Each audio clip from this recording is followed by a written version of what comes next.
अस्सलामुअलैकुम वरहमतुल्लाहि वबरकातुह। प्यारे बच्चों, आज हम 10वीं क्लास का तीसरा सबक हिसाबी तसाउद पढ़ने जा रहे हैं। हिसाबी तसाउद को अंग्रेजी में अरिथमेटिक प्रोग्रेशन कहते हैं और उसे एपी से जाहिर किया जाता है। हिसाबी तसाउद का जो पहला टॉपिक है हमारा, वो है आज का तवातुर, जिसे सीक्वेंस कहा जाता है इंग्लिश में। किसी मखसूस उसूल के तहत एक खास तरतीब में मुरतब किया गया आदात का ग्रुप तवातुर या सीक्वेंस कहलाता है। उसमें एक मखसूस किस्म का ताल्लुक होता है। एग्जाम्पल हम बोर्ड पर लिखेंगे। पहली एग्जाम्पल है हमारी 2, 4, 6, 8 डॉट डॉट डॉट। दूसरी एग्जाम्पल मैं लिखता हूँ 2, 4, 8, 16, 32 डॉट डॉट डॉट। तीसरी एग्जाम्पल हम ले लेंगे यहाँ पर 3, 9, 27, 81 डॉट डॉट डॉट। और चौथी एग्जाम्पल ले लेते हैं 5, 10, 15 डॉट डॉट डॉट और आखिर पे लिख लेंगे 100। ये चारों मिसालों के अंदर अगर हम एक एक करके इसका मुशाहिदा करें तो हर किसी में कुछ ना कुछ ताल्लुक हमें नजर आएगा। हम अगर पहली मिसाल ले 2, 4, 6, 8, इसका मुशाहिदा करें तो इस तवातुर में जो ये पहला रुकन है, जहां से ये तवातुर शुरू होता है 2, उसे इस तवातुर का पहला रुकन कहते हैं। जहां से जो तवातुर शुरू होगा उसे उस तवातुर का पहला रुकन कहा जाता है और इसे स्मॉल t1 या स्मॉल a इससे जाहिर किया जाएगा। t1 का मतलब भी पहला रुकन होता और स्मॉल a का मतलब भी पहला रुकन होता। तो यहाँ पर 2 पहले नंबर पर है, इसलिए 2 हो गया पहला रुकन। दूसरे नंबर पर 4 है, इसलिए उसे कहा जाएगा दूसरा रुकन। तीसरे नंबर पर 6 है, इसलिए उसे कहा जाएगा तीसरा रुकन। चौथे नंबर पर 8 है, इसलिए उसे कहा जाएगा चौथा रुकन। फॉर एग्जाम्पल, पहले रुकन को हम जाहिर करेंगे t1 से, तो t1 बराबर हो जाएगा 2। दूसरा रुकन जिसे जाहिर किया जाता है t2 से, t2 बराबर 4। तीसरा रुकन जिसे जाहिर करेंगे t3 से 6 और चौथा रुकन जिसे जाहिर करेंगे t4 से, वो होगा 8। इस तवातुर में यहाँ पर 4 रुकन दिए गए हैं। अगर कोई हमसे पूछे कि छठे नंबर पर या 8वें नंबर पर या 12वें नंबर पर कौन सा रुकन आएगा, तो हम इस तवातुर का मुशाहिदा करके बता सकते हैं कि अगला रुकन हमें क्या हासिल होने वाला है। अगर हम पहले रुकन में 2 जमा कर दे तब हमें दूसरा रुकन हासिल होता है। दूसरे रुकन में फिर 2 जमा करें तो तीसरा रुकन हासिल होगा। तीसरे रुकन में फिर 2 जमा करें तो चौथा रुकन हासिल होगा। इसी तरीके से आगे भी जारी रहेगा। अगर हमें 5वां रुकन मालूम करना है तो 2 जमा करना है। अगला रुकन मालूम करना है तो फिर 2 जमा करना है। यहाँ पर ये पहली एग्जाम्पल कंप्लीट होती है।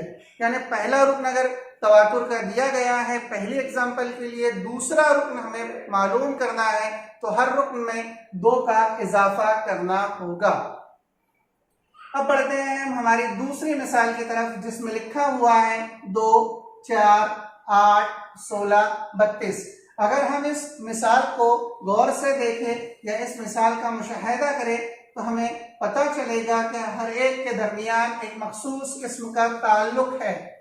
अगर हम पहले रुकन को देखें तो पहले रुकन यहाँ पर लिखा हुआ है 2। दूसरा रुकन उसी का मुरब्बा है, या 2 को अगर 2 से ज़रब करें तो हमें 4 हासिल होगा। 4 को 2 से ज़रब करें तो 8 हासिल होता है। 8 को 2 से ज़रब करें तो 16 हासिल होता है और 16 को अगर 2 से ज़रब करें तो 32 हासिल होता है।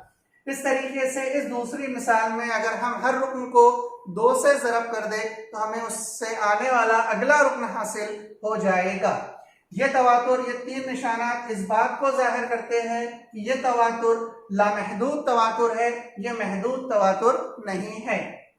उसके बाद अगर हम तीसरी मिसाल का मुशाहिदा करें तो 3, 9, 27, 81। जिस तरह यहाँ पर अगर हम हर रुकन को 2 से ज़रब करें तो अगला वाला रुकन हमें हासिल होता है, उसी तरह यहाँ पर अगर हम हर रुकन को 3 से ज़रब करें तब हमें अगला रुकन हासिल होता है। और हमारी आखिरी एग्जाम्पल 5, 10, 15 डॉट डॉट डॉट 100। अगर हम इस एग्जाम्पल को देखें तो इस एग्जाम्पल का पहला रुकन जिसे जाहिर किया जाता है T1 से वो होगा 5। इस तवातुर का दूसरा रुकन जिसे जाहिर करेंगे T2 से वो होगा 10। तीसरा रुकन जिसे जाहिर किया जाता है T3 से वो होगा 15 और डॉट डॉट डॉट, और ये रुकन आखिरी रुकन है। इसके बाद ये तवातुर यहाँ पर कंप्लीट हो जाएगा, इसके आगे कोई रुकन नहीं आएगा, इसलिए इसे इस तवातुर का आखिरी रुकन कहते हैं जिसे Tn से जाहिर किया जाएगा। Tn का मतलब होता है आखिरी रुकन या nवा रुकन भी उसे कहते हैं। तो Tn का मतलब होता है आखिरी रुकन। आखिरी रुकन महदूद तवातुर में आता है, या अगर किसी तवातुर का 10वां रुकन आखिरी है तो T10 से उसे जाहिर करेंगे। अगर किसी तवातुर का 100वां रुकन आखिरी है तो T100 से उसे जाहिर करेंगे। इस तरीके से जहां पर तवातुर खत्म हो जाएगा उसे हम Tn से जाहिर करते हैं। अगला टॉपिक है हमारा हिसाबी तसाउद। तवातुर और हिसाबी तसाउद में जरा सा फर्क है। हिसाबी तसाउद उसे कहेंगे कि जिस तवातुर में हर रुकन और उसके साबिका रुकन में फर्क मुस्तकिल अदद हो, यानी मुश्तरक फर्क हो, उस तवातुर को हिसाबी तसाउद कहते हैं।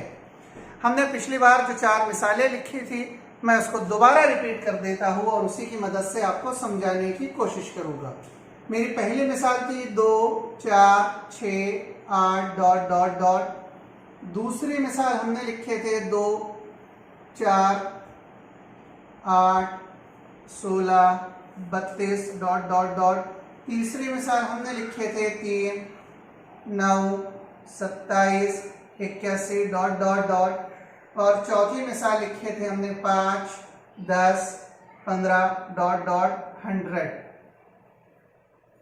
ये चारों एग्जाम्पल तवातुर की है, लेकिन इसमें से कौन सी एग्जाम्पल हिसाबी तसाउद की है वो हम चेक करेंगे।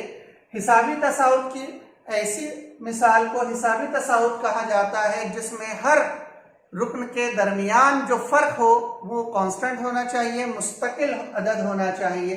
फॉर एग्जाम्पल अगर हम यहाँ पर ले तो दूसरे में से अगर हम पहला तफरीक करें, तवातुर में हर रुकन उसके साबिका रुकन में फर्क मुस्तकिल अदद हो, यानी मुश्तरक फर्क हो। ये इंपॉर्टेंट है यहाँ पर, मुश्तरक फर्क। 4 से 2 तफरीक करें तब भी 2 बचेगा, 6 से 4 तफरीक करें तब 2, और 8 से 6 तफरीक करें तब भी 2 बचेगा। तो यहाँ पर हर रुकन के दरमियान जो फर्क है वो मुस्तकिल है, और मुस्तकिल अगर फर्क रहे तो उसे डी से जाहिर करते, जिसे कहा जाता है कॉमन डिफरेंस, मुश्तरक फर्क, और यहाँ पर हो जाएगा वो 2। तो ये जो पहली एग्जाम्पल है ये एग्जाम्पल तवातुर के साथ साथ हिसाबी तसाउद की भी है। अब बढ़ते हैं हमारी दूसरी मिसाल की तरफ। अगर हम 4 में से 2 तफरीक कर दे तो 2 बचेगा,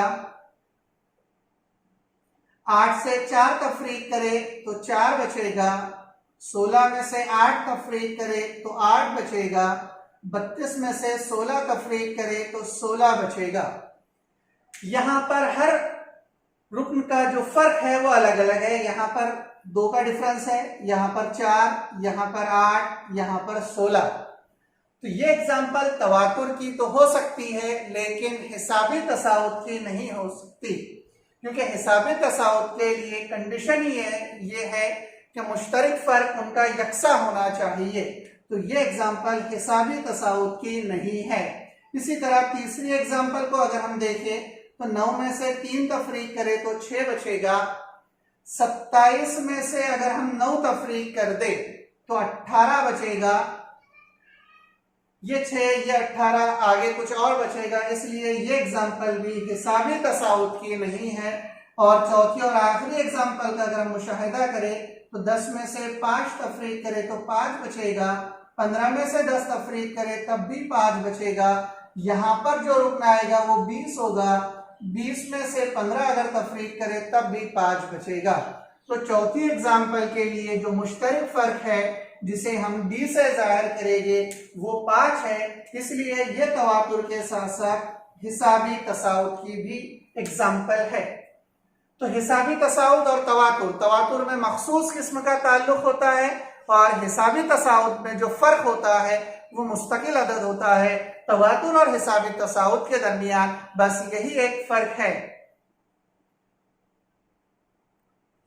हिसाबी तसाउद की आम सूरत इस तरह होगी ए जमा डी, ए जमा 2D, ए जमा 3D, इस तरह आगे भी इस तरीके से लिख सकते। ये लिखे तो ज्यादा बेस्ट है। अगर ये नहीं याद रहता तो ये भी याद रख सकते T1, T1 जमा D, T2 जमा D, T3 जमा D। ये जो दोनों मैंने बोर्ड पर लिखा हूं ये हिसाबी तसाउद की आम सूरत है। ये एक, इसमें अगर हम मुश्तरक फर्क जमा कर दे तो हमें दूसरा रुकन हासिल होगा। फिर मुश्तरक फर्क ए पहला रुकन जैसा क्या वैसा मुश्तरक फर्क को 2 से ज़रब करेंगे तो तीसरा रुकन हासिल होगा। फिर पहला रुकन एज इट इज, फिर मुश्तरक फर्क को अगर हम 3 से ज़रब करके जमा करें तो चौथा रुकन हासिल होगा। या अगर याद करने में आसानी ये होती है दूसरा वाला, तो ये भी याद कर सकते हैं आप T1 जमा D, T2 जमा D, T3 जमा D। ये पहला रुकन है। पहले रुकन में अगर हम मुश्तरक फर्क जमा कर दे तो दूसरा रुकन हासिल होगा। फिर दूसरे रुकन में मुश्तरक फर्क अगर हम जमा कर दे तो तीसरा रुकन हासिल होता है। फिर तीसरे रुकन में मुश्तरक फर्क अगर हम जमा कर दे तो चौथा रुकन हमें हासिल होता है। मश्क 3.1 का जो पहला सवाल है वो होमवर्क है। उसमें आपको पहचानना है कि नीचे जो तवातुर दिए गए हैं उसमें से कौन सा तवातुर हिसाबी तसाउद है और कौन सा तवातुर हिसाबी तसाउद नहीं है। हिसाबी तसाउद वो होगा जिसमें दो अरकान के दरमियान फर्क मुस्तकिल अदद हो तो हम उसे हिसाबी तसाउद कहते हैं, और अगर नहीं रहा तो वो सिर्फ तवातुर होगा। सवाल नंबर 2 की तरफ बढ़ते हैं कि अगर हिसाबी तसाउद का पहला रुकन स्मॉल ए और मुश्तरक फर्क स्मॉल डी हो तब हिसाबी तसाउद लिखिए। हमें किसी भी हिसाबी तसाउद को लिखने के लिए कम से कम उसके 4 रुकन दरकार होंगे। यहाँ पर पहला रुकन स्मॉल ए बराबर -7, डी बराबर 1/2 दिया गया है। यहीं से हम हमारा सवाल स्टार्ट करेंगे कि पहला रुकन स्मॉल ए बराबर होता है -7, डी बराबर होगा 1/2 जिसको लिखा जाएगा 0.5। पहला रुकन तो दिया गया है, दूसरा रुकन मालूम करेंगे। दूसरा रुकन मालूम करने के लिए जो ज़ाब्ता होगा वो होगा T1 जमा D। T1 की कीमत है -7 जमा D की कीमत है 0.5, -7 जमा 0.5 होता है -6.5। T3 के लिए ज़ाब्ता होगा T2 जमा D। T2 की कीमत हमने अभी मालूम करे -6.5 जमा D की कीमत दी हुई है 0.5। -6.5 में 0.5 अगर जमा करें तो जवाब आएगा -6। चौथा और आखिरी रुकन मालूम कर लेंगे हम जिसका ज़ाब्ता होगा T3 जमा D। T3 की कीमत -6 जमा D की कीमत 0.5, -6 जमा 0.5 बराबर होता है 5.5। तो जो हमारा तवातुर हमें हासिल हुआ जिसका पहला रुकन है -7, दूसरा रुकन है -6.5, तीसरा रुकन है -6, चौथा रुकन है -5.5 दिया गया। -5.5 हिसाबी तसाउद है। तो यहाँ पर ये सवाल कंप्लीट होता है। ये हिसाबी तसाउद है -7, -6.5, -6, -5.5। इसी सवाल का एक और सवाल किताब का छठा क्वेश्चन और मेरा दूसरा क्वेश्चन ये भी मैं करके बता देता हूँ आपको। अगर कुछ परेशानी रही पहले सवाल में अगर नहीं समझ में आया तो इसमें समझ लीजिए। दिया गया है कि a बराबर -19, d बराबर -4। यहीं से हम हमारा आंसर स्टार्ट करेंगे कि दिया गया पहला रुकन a बराबर -19, d मुश्तरक फर्क -4। दूसरा रुकन मालूम करेंगे। दूसरे रुकन का ज़ाब्ता होता है पहला रुकन T1 जमा D। T1 की कीमत -19 जमा D की कीमत -4। ये -19 एज इट इज, ये प्लस माइनस होता है माइनस, तो -4 एज इट इज मनफी मनफी होगा मस्बत, दोनों की जमा की जाएगी और जवाब के सामने बड़े अदद की अलामत यानी 19 की अलामत मनफी है वो लगेगी। तो अलामत मैंने पहले लगा दिया। 19 में अगर हम 4 जमा करें तो 23 हमें हासिल होगा। तो पहला रुकन मनफी 19, दूसरा रुकन मनफी 23, तीसरा रुकन मालूम करेंगे जिसका ज़ाब्ता होता है T2 जमा D। T2 की कीमत हमने अभी मालूम करे मनफी 23, ये जमा एज इट इज रहेगा। D की कीमत हमारे पास मनफी 4 है, मनफी 4 अगर कीमत रहे तो ब्रैकेट जरूरी होता है। ये मनफी 23 एज इट इज रहेगा, ये प्लस ये माइनस होगा माइनस और ये 4 एज इट इज। मनफी 23 मनफी 4 बराबर होता है मनफी 27। ये हमें तीसरा रुकन हासिल हो गया। चौथा रुकन हासिल करने के लिए हमें तीसरे रुकन में D जमा करना होगा। तीसरा रुकन हमने अभी मालूम की करे मनफी 27, ये जमा की अलामत एज इट इज। D की कीमत हमारे पास दी गई है मनफी 4, ये मनफी 27 एज इट इज होता है, ये प्लस और ये माइनस फिर होगा माइनस और ये 4 भी एज इट इज रहेगा। मनफी 27 और मनफी 4 ये हो जाएगा मनफी 31।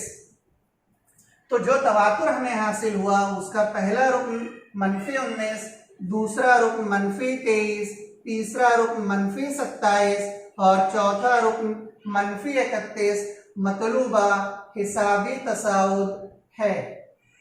यहाँ पर ये हमारा दूसरा क्वेश्चन कंप्लीट होता है। इस तरीके के 4 क्वेश्चन और हैं जो आप हल करेंगे। नेक्स्ट मश्क 3.1 का सवाल नंबर 3 बहुत आसान है। 4 सवाल है, 2 मैं कराऊंगा, 2 आपके लिए होमवर्क हो गए। झैल में दिए हुए हर हिसाबी तसाउद का पहला रुकन और मुश्तरक फर्क मालूम कीजिए। ये एक हिसाबी तसाउद सवाल में दिया हुआ है जिसका पहला रुकन 5 है, दूसरा रुकन 1 है, तीसरा रुकन मनफी 3 है और चौथा रुकन मनफी 7 है। यहाँ से हमें पहला रुकन और मुश्तरक फर्क मालूम करना है। पहले रुकन को जाहिर करेंगे T1 से, T1 बराबर होता है 5, दूसरा रुकन T2 बराबर होगा 1, तीसरा रुकन T3 बराबर होगा मनफी 3 और चौथा रुकन T4 बराबर होगा मनफी 7। अब हमें D मालूम करना है। D मालूम करने के लिए हमें दूसरे रुकन में से पहला रुकन तफरीक करना होगा। कम से कम 3 फर्क हमें लेना है, उसके बाद हम कंफर्म करेंगे कि D कांस्टेंट है या नहीं है। T2 की कीमत 1, मनफी T1 की कीमत 5, 1 मनफी 5 बराबर होता है मनफी 4। अगली बार D मालूम करेंगे तो T3 में से T2 माइनस करेंगे। T3 की कीमत है मनफी 3, ये मनफी एज इट इज रहेगा। T2 की कीमत है 1, मनफी 3 और मनफी 1 बराबर होता है मनफी 4। अगली बार एक और D की कीमत मालूम कर लेंगे, वो मालूम करेंगे चौथे रुकन में से तीसरा रुकन तफरीक कर कर। चौथा रुकन T4 माइनस तीसरा रुकन T3, चौथा रुकन है मनफी 7, ये मनफी की अलामत एज इट इज, लेकिन तीसरा रुकन भी मनफी 3 है इसलिए ब्रैकेट लगेगा। ये मनफी 7 एज इट इज रहेगा, ये मनफी मनफी हो जाएगा मस्बत और ये 3 जैसा का वैसा रहेगा। मनफी 7 जमा 3 बराबर होता है मनफी 4। इसलिए यहाँ पर एक पहला रुकन दिया गया है 5 और मुश्तरक फर्क भी उसकी कीमत होगी मनफी 4। इस तरीके से 3 सवाल और है जिसमें से एक और सवाल मैं करा देता हूँ, बाकी के 2 होमवर्क रहेगी। किताब का चौथा और मेरा दूसरा क्वेश्चन है 1/4, 3/4, 5/4, 7/4 डॉट डॉट डॉट। यहाँ पर हमें मालूम करना है कि इस हिसाबी तसाउद का पहला रुकन कितना है और मुश्तरक फर्क क्या है। तो पहले रुकन को जाहिर करेंगे T1 से जिसकी कीमत है 1/4, दूसरा रुकन जिसे जाहिर करेंगे T2 से उसकी कीमत 3/4, तीसरे रुकन की कीमत 5/4 और चौथे रुकन की कीमत 7/4। डी मालूम करने के लिए दूसरे रुकन में से पहला रुकन तफरीक करेंगे। दूसरे रुकन की कीमत है 3/4, तफरीक पहले रुकन की कीमत है 1/4। दोनों का नसबनुमा मुश्तरक है, इसलिए एक बार लिखा जाएगा और शुमार कुनिंदाओं की तफरीक होगी 3 तफरीक 1। 3 में से एक तफरीक करेंगे, बचेगा 2। 2/4 का मतलब होता है 2 का 2 और 2 दूनी 4, 1/2। अगली डी की कीमत मालूम करेंगे। T3 मनफी T2, T3 की कीमत है 5/4 मनफी T2 की कीमत है 3/4। फिर दोनों का नसबनुमा कॉमन है, इसलिए एक बार लिखा जाएगा 5 मनफी 3/4। 5 में से 3 तफरीक करें तो फिर बचेगा 2, नसबनुमा का 4 एज इट इज, 2 का 2, 2 दूनी 4, फिर 1/2। तीसरी और आखिरी बार डी मालूम करेंगे। T4 में से T3 तफरीक करके T4 की कीमत है 7/4, T3 की कीमत है 5/4। तो नसबनुमा में 4 मुश्तरक, दोनों का नसबनुमा यकसा है, एक बार लिखा जाएगा तो शुमार कुनिंदा में हो जाएगा 7 मनफी 5 बराबर होता है 2/4 और 2/4 का मतलब होता है 1/2। इसलिए इस हिसाबी तसाउत का पहला रुकन जिसे जाहिर करेंगे ए से 1/4 और मुश्तरक फर्क जिसे जाहिर किया जाता है डी से वो होगा 1/2। यहाँ पर ये एक्सरसाइज हमारी कंप्लीट होती है।